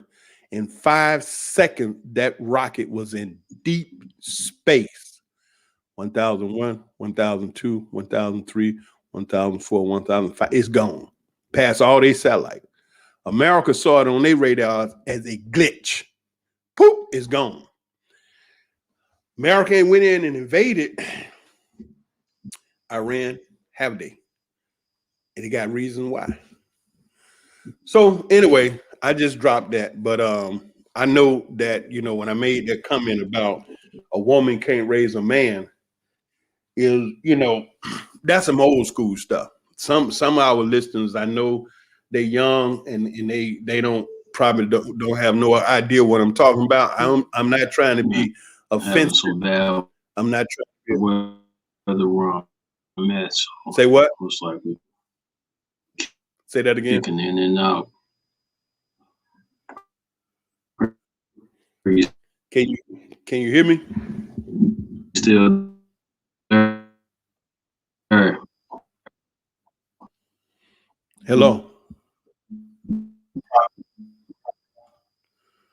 Great brother, can you hear me? Hello. OC, can you hear me? I think the internet was a little bit. Okay. Can you hear me? Yeah. I just got you back. I'm having trouble right now with the internet. Can you hear me? Hello. I can hear you. Okay. Yeah. I was saying that, you know, I made a comment that, you know, a woman can't raise a son alone. And I don't want to, you know, I don't want anyone to think that, you know, I'm trying to be offensive. You know, I'm old school. And I've got 6 children, 3 girls, 3 boys. You know, the oldest is 33 and the youngest is 17. And, you know, got a couple of grandchildren. So, you know, I've been around enough to know, see, and live the difference. And so I know we got some young folks out there, they think a little bit different. And, you know, I said that a woman can't raise a son by herself. And I'm not trying to be offensive, but this is the type knowledge that I notice we're not getting now, you know, because our people, man, our elders, they've been beaten to a silent corner, and we don't have a lot of them teaching these things. Remember one time I was over there in the ATL, and I was sitting with, you know, well, I actually wasn't sitting with them. I was in the kitchen, and they was down in the basement area. An elder brother, 63, and he had 2 young nephews there. One was 19, and the other was about 21. And you know, I'm sitting in the kitchen, you know, eating a little something, and you know, they were, you know, sitting down there watching the basketball game, drinking beer, smoking a little spliff. And the conversation was like, you know, no, man, these young brothers, you done live your life, done retired, and doing your thing. You got your house, you got your truck, you got yourself together. These young pups, they got to start out. And so you sitting down there smoking weed, talking smack, drinking beer, watching the game, talking about women to these young boys. They need to hear something that's going to help them manage this game of life, as opposed to, you know, sitting up talking crap. Back in the day, my father took me to the barbershop every Saturday morning. Every Saturday morning, we went to the barbershop. Back in those days, most of the brothers wore their hair like Dr. Martin Luther King. What's so significant about wearing your hair like Dr. Martin Luther King? That means you didn't have to go to the barbershop every Saturday morning. You didn't have no hair. But why was you going to the barbershop with your dad every Saturday morning? Because that's where the brothers would come with their sons or, you know, nephews or whatnot.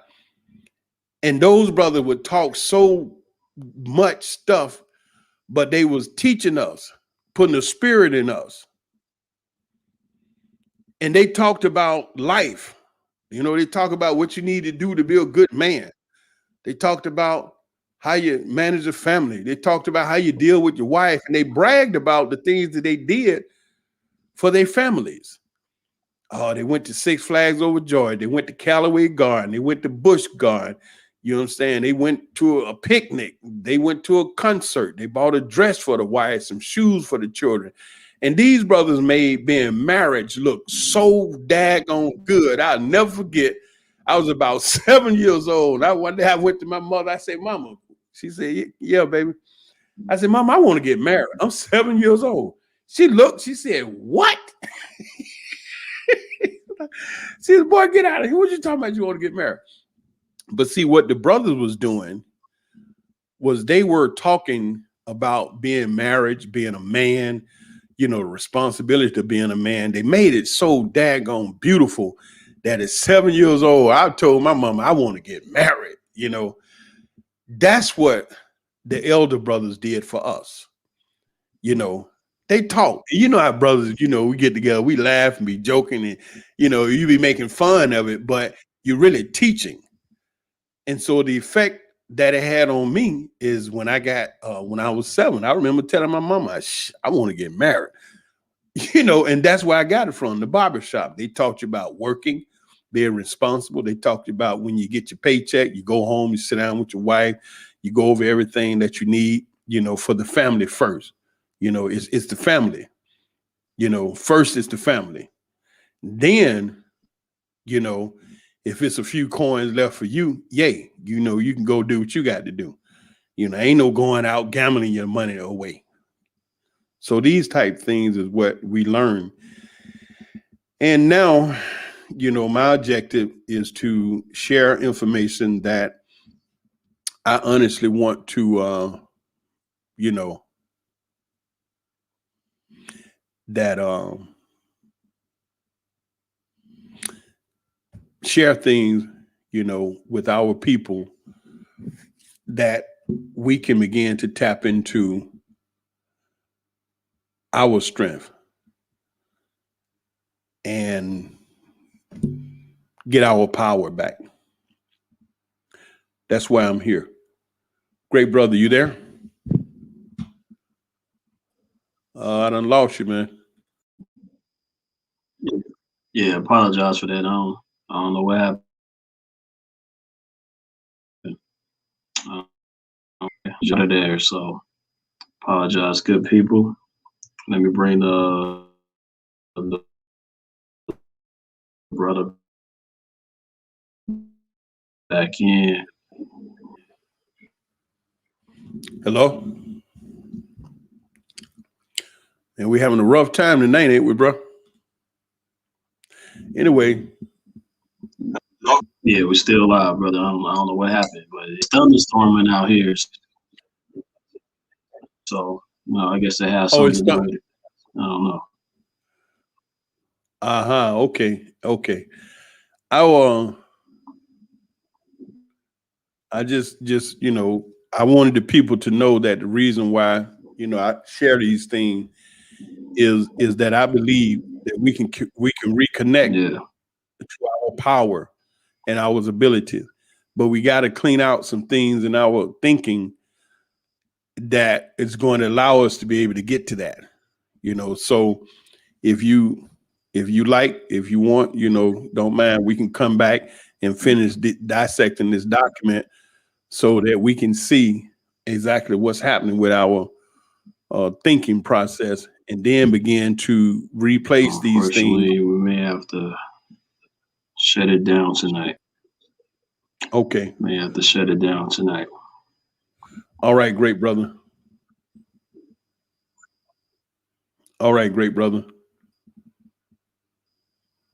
If you can hear me. Yeah, we month is I don't know. Peace to God. Peace to God. All right, shalom, shalom. All right.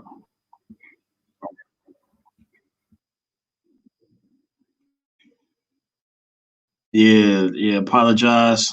Yeah, we're gonna have to definitely run that back. I'm having some connection problems. So but yeah, I definitely I may have the brother to come back, like I will basically let you guys know. So my apologies, I mean, I would say I can't control the weather, but technically I can't. Technically we can. Speaking things. How we do with speaking things to existence, but also how we do. When it comes to original people, we know how to control anything that's natural. You know what I'm saying? So, but we're definitely going to bring our brother back. To speak about some more things and to really go into some whatever you want to talk about. Whatever gems they want to drop on us. So, yeah, absolutely. So yeah, I'm gonna go ahead and hop off. I was going to after it, but I'm gonna just save it for another day. We're gonna come back Wednesday, and I can just basically talk to you guys now, showing love. Make sure y'all share the video, and it's still comment. So it could change the algorithm, so more people could get these gems as well. So, and like I said, I'm gonna go ahead and sign off. Peace to the guys. We gotta hear some music, going on out. You understand? So One love. Appreciate y'all. They paid for the whips, they funded the expeditions, they paid for the trips, and they talk about genocide. They funded our Holocaust. They screaming out Mazel Tov from throwing the Molotov. Get you in your noggin, now your yarmulke falling off. It's Yahweh or the highway, you'll be dead when the shotty spark. When the shots hit your chest, it'll burn like Bacardi Dark. Return of the Falasha, kill the white Jew imposter, because you lack the matzah to deal with my people proper. Now you gon' have to deal with this bleeping shotgun, the slumlord. The moment you see me, you know you done for. You even see my face on your TV, you better run for it. The evil Hebrew, unequal, you claim to be the chosen people. The wrath of God come to see you. No respect for Israel, you criminals set the colony. You hate me cause I'm speaking the truth, you try to silence me. I believe in my God and in my gun. And you say, well, you don't really believe in God. If you believe in the gun, I believe in God and my gun. And I pray that He will bless you. You practice when it's time.